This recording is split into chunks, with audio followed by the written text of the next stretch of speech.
Wilbon in Cleveland to cover tonight's opener between the Celtics and the Cavaliers. I'm Tony Kornheiser in Washington to cover tonight's opening of 2 bottles of red wine from my couch. 2 bottles by yourself? Bottles, not 2 glasses, bottles. I said I was opening 2 bottles. Oh. I didn't say I was drinking both bottles. You've got help.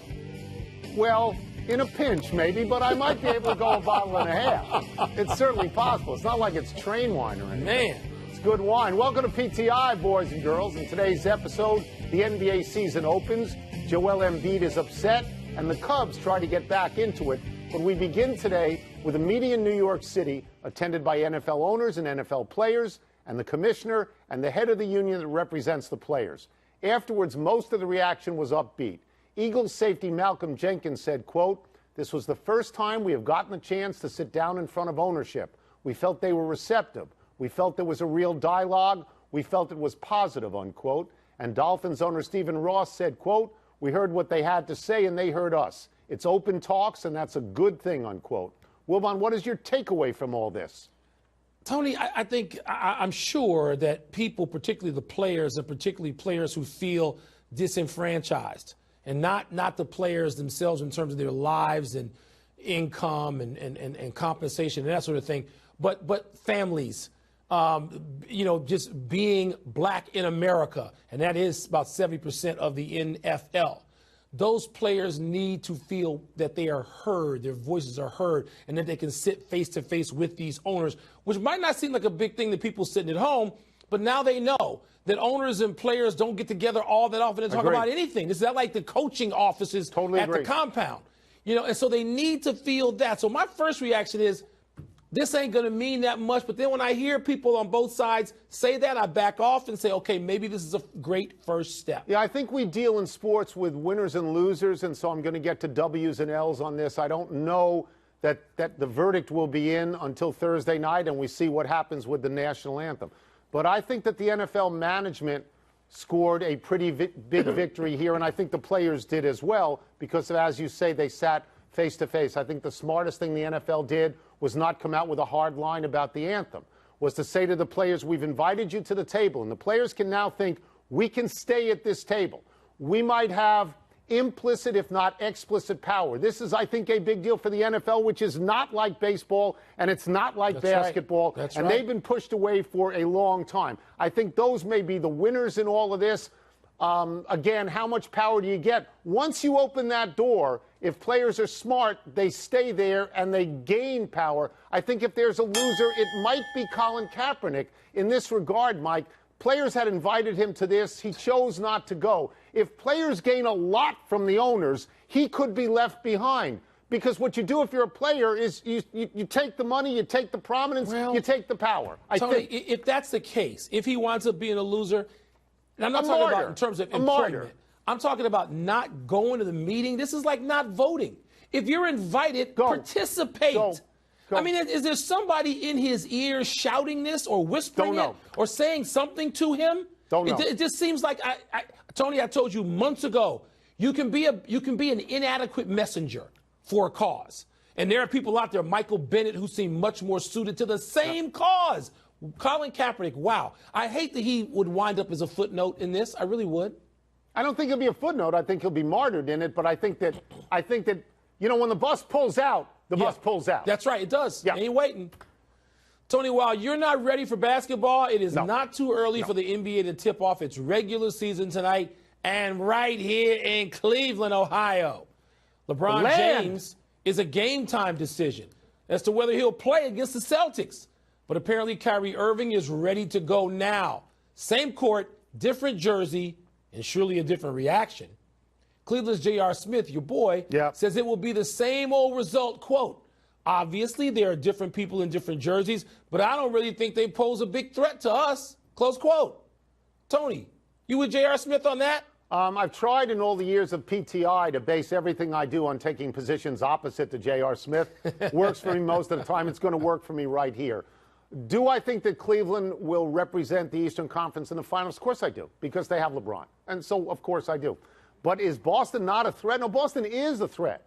Okay, Boston has Kyrie Irving. Boston has Gordon Hayward. Boston has a very, very good coach. And to remind people, Boston finished ahead of Cleveland last year in the regular season. Yes. Now, Cleveland brushed him out in the playoffs, but for J.R. Smith to say they don't represent any threat, it's nuts. And by the way, I'm not sure J.R. Smith will be on this team by the end of the season. I'm not sure that. That's another whole issue. Yeah. I think I think Boston's a threat. I do. I think I would also give Cleveland the edge going into this regular season because they got LeBron and also the reinforcements they have, Tony. And again, if healthy, you got to say that. And we say it in the NFL, you got to say it with older players, of course. Dwayne Wade, Derrick Rose, the reinforcements that LeBron has seem like the kinds of guys, tag team partners he would want. But Boston is a threat. I'll tell you who else is a threat to me in the East, and you're going to laugh at me for a minute, I think. I think the Washington Wizards can be a threat in the East. At you. I know they have another step to make. I'll be scornful. But I think they can make. Are you laughing? No, I'm scornful. I'm not laughing. You're scornful of your hometown team? No, that's fine. You're not scornful of the Nats. Mike, you know what the big news is for me tonight, and you're going to be there, and this is what I want to know. What? How badly is Kyrie Irving going to be booed? Because he's going to be booed. Tony. How badly will he be booed? He left. He didn't get traded. There's no ovation coming to him. He left Cleveland. Right. He forced his way so out. He'll be It booed, was a trade. Right? He'll be booed. But it's like he was a free agent and left in terms of it was at his impetus that this move took place. So they will boo him. So, yes, they have to boo tremendously, him. I would think. Who has another opinion to that? Is there another side to that argument? Don't think so. Okay. Joel Embiid, your boy, who has played in all of 31 games in 3 NBA seasons, I like is Embiid. bleeping mad about a planned minutes restriction in the upcoming season. Embiid called the plan, quote, bleeping bull bleep, unquote, to reporters in Philadelphia this morning. Embiid said, quote, I wish I was playing more minutes. I think I'm ready for more. As long as my body feels good, I should just play. It's frustrating, unquote. Wilbon, would you restrict Joel Embiid's minutes? Not for long. I mean, I might start him off with a real eye on keeping it tight, but not for long. I mean, if Joel Embiid is going to play and be a star, he's got to get to the point this year at some point, say, I don't know, Thanksgiving, Christmas, where he can play 42 minutes. I don't mean a steady diet. I don't mean an average. But he can muscle it up in big situations where they think they need a win that night and play. I'd start off cautious, but I'd throw that out after a couple of weeks. Apparently, it's nowhere near 42. They're going to keep him at around 16 minutes, which is nothing for a whole game. If I own the 76ers, here's what I would do. I would call Joel Embiid in. I would say, please sit down and let's just chat for a while. And I would say, I just signed you to a deal for $150 million over 3 years. And you haven't played squadouche for me in the first 3 years. So slow down on this. Right. We're going to try and help each other. Because the last thing I want to do is throw $150 million down the toilet. And I would point out to him that the Nats, and you mentioned them before, they were very cautious with Steven Strasburg. They knocked him out of the playoffs one year, didn't pitch him, and he's a star now. How's Matt Harvey doing when he said, I'm going to pitch through all of this stuff, even though doctors are telling me not to do it? So I would really try to get Joel Embiid to understand that we're not doing this to hurt you. We're doing this to help all of us. That's right. True, Tony. But I can also point out to you guys who said, I'm playing to hell with the minutes restriction. A second-year player named Michael Jeffrey Jordan did that when the Bulls had the restriction. And he went out and played in playgrounds before. Yeah. And then he played in the regular season. He's you know how many games he missed after that? He missed no games his whole life. He's a once-in-a-lifetime guy, and he never appeared to be made of porcelain the way Embiid does so far. Tony, he's going to have to play. The test is whether he can play. Okay. One of us have faith in the New York baseball team going into Game 3. And the Yankees justified my faith by pounding the Astros 8-1. Gotta have faith. To pull within 2-1 in the ALCS. Aaron Judge awoke from his long slumber. CC Sabathia did his postseason thing. And lo and behold, this is a series now. Yeah. Tony, did last night's result shake your faith in the Astros? You know, I still think that Houston is the better team, and I think that because I think when they throw Keuchel and Verlander, those are the two best starters out there. So I still think they'll win, and you wanted me to get to the but, and I'm getting to it here.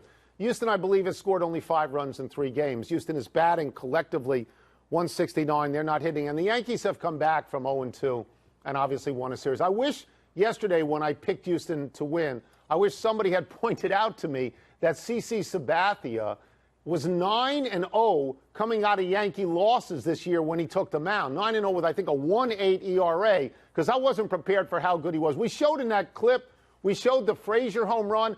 Mike, I swear to you, when it was hit, when he reached across the plate and hit it, I thought it was a pop-up that the second baseman could reach. Yeah. I did. What have I said to you now, angrily and loudly, for 3 years about Fenway Park and Yankee Stadium and the vaunted AL East and their little cheap, nothing ballparks, 257 to the right field foul pole. Both those stadiums are jokes. You know what? I know this is the new Yankee Stadium, and Babe Ruth played in something that was a replica. Yeah. Was it that short down the right field line when Ruth played? Are Ruth and Gehrig to be devalued after all these years? Was it 250 down the right field line for them too? I don't know how you can reach out over the plate and with one hand hit something that goes out. I mean, that was those ballparks. They deserved to win, but I was stunned by that. Here's your Cubs story, Mike. MLB.com's Joe Posnanski wrote a column theorizing that Joe Madden was managing his assets in games 1 and 2 in Los Angeles with the greater goal to get everyone fit for Chicago, even if he went down 0-2, which he did. They're in Chicago tonight for the first of 3 games in 3 nights. Wilbon, are you buying Joe Posnanski's theory? Tony, I don't think so. I think that the parts can be true without the whole being true. I think that Joe knew he wasn't going to use Wade Davis, and we don't know what the bullpen was like that night, the conversation that is, with the pitching coach, with the bullpen coach, what they decided, how Wade Davis felt when he even warmed up running around the field before the game. So he could decide that. It didn't mean he wanted to give up on the game, and why would he need to give up? The Cubs were ahead 1-0 and tied 1-1 in the bottom of the 9th. Yeah. So Joe Madden didn't have to go in with that plan. I don't really buy that. So first, and the other thing, Tony, is it puts too much pressure. The Cubs now have to win tonight. They essentially have to win all 3 of these games. I know you could go 2-3 and try to win 2 in L.A. That ain't going to work. You got to win 3 games. You got Darvish tonight. Here's your other problem if you're the Cubs. The other problem is you got no bullpen until you get to Wade Davis. None. And the Dodgers have a great bullpen. Here's a stat you will love. The Cubs are 0 for 24 in 2 games against Dodger relievers. First time ever. First time in baseball history. 24, and Darvish goes tonight for the Dodgers. I mean, I was obviously wrong in the game last night, but and it's not that I don't think the Cubs are going to win some games. I was surprised, as I told you, that Lackey was out there and Davis wasn't in game 2. Look, but I mean, can Madden win them all? He can win them. Sure, if we're going to win some games, we got to win tonight's game. I mean, tonight's an enormous game. I'm not afraid of you, Darvish. Will they win? Quaking in my boots. Will they win? Yes. Okay. The Cubs will win tonight. I'm not going to look. The Dodgers, Tony, have every advantage in this series for a million reasons. I think the Cubs will win tonight, and then we'll see where we go from there. Let's take a break. Coming up, after falling to 2-4, should the Colts just focus on getting Andrew Luck healthy for next season? And is tonight's game more important for the Rockets or the Warriors? What is that? That's an NFL question. What's an NFL question? That. Who is it more important for when they play 16, not when they play 82? The NBA should time for toss-up. 2 men enter, but only one boosts his fragile self-esteem by claiming victory. What's first? Toss-up. When should Andrew Luck return? This year or next year? A lot of people want to hold him out because the Colts stink, because the Colts are 2-4, and the only 2 victories they have is over 2 winless teams at this point. I mean, they're no good. My position is, if he's completely healthy, he should play. He is being paid to play quarterback. What do the Colts want to get the #1 pick for? To go get another quarterback? Andrew Luck is their quarterback. When he's healthy, Mike, you put him out there. That's his job, right? Yeah, there's no magic to the win. There's no magic to this year or next year. You put him out there when he's healthy. If that's this year, if it's next week, put him out there. If it's week 13, put him out there. If it's next year, put him out there. Okay, right. But I would disagree with you about the #1 pick. Tony, we talked about their leaky line even when Andrew Luck was leading them into the playoffs. They need linemen. You can draft big stud left tackles with the first pick or trade down if you want and get an extra pick and draft 2 linemen. I mean, the guy's paid to play quarterback, not play Hamlet. You put him out there when he's healthy. Next. Toss-up. Who is tonight's game more important for, the Rockets or the Warriors? Game 1 of an 82-game season is not important to anybody, but if you ask me this question, I will tell you it is more important to Houston. I mean, Golden State knows what it is. The champions. They're getting their rings tonight. A lot of times in ring ceremony games, the home team loses. They happen to lose. Yeah. It's more important to Houston emotional because they have to see how long it's going to take for James Harden and Chris Paul to play together. So if they had a big loss or a win in this game, that would be more significant to them than anything Golden State would do. There's no significance. Golden State can treat this like another preseason game if they want. Tony, from what I can tell and from what I've heard, there's no chance that Golden State is going to rev it up and say, let's go for 75. They're not going to do that. Because the year they broke the record, they then lost in the finals, even though that was a Game 7 at home. And to me, it didn't have anything to do with validating the regular season. The regular season was great on its own. Been there, done that. They're not going to try it again. The Rockets have to – this is an experiment. At least it starts off tonight as an experiment, and they got to see what they got. Yeah. Next. Toss-up, they play tomorrow. Which team do you like more, the Timberwolves or the Spurs? How many NBA stories are going to do? 15,000 today? Season preview, big boy. Mike is going to say Minnesota because two guys from Chicago have landed there, Jimmy Butler and the vaunted Coach Tibbs. All right? Taj Gibson, 3 guys. I didn't even know that. I agree with Newton, and I don't know if it was Isaac or Cam, who said that bodies in motion tend to remain in motion. The Spurs have made the playoffs 20 consecutive years. The Timberwolves have missed 13 consecutive years, just saying. I'm not going to argue because you know how much I love the Spurs, but I'm going to just point out to you that the Minnesota Timberwolves are going to make the playoffs, Tony, and they can knock somebody off early because their lineup, which now includes veteran guys, those young guys lost a lot. Butler, as you mentioned, Jamal Crawford, don't forget him, by the way, another guy who played for the Bulls. Taj Gibson joining Wiggins, Karl Anthony Towns, Jing, the backup center, Georgie Jing. That's great. Gorgie Jing, and Jeff Teague. I worry about the point guard position. Minnesota's going to be good, and you're going to be asleep at the wheel. You're going to wake up in April and go, oh, the Timberwolves, why are we talking about them? You talk about them because everybody's from Chicago. Next. Last one, toss-up. Who will we see play first? Aaron Rodgers or Tiger Woods? I don't think that Aaron Rodgers is going to play until next season. So that's September. So Tiger's got to, if he wants, find some sort of tournament like a no-cut, limited field situation like the Hero World Challenge.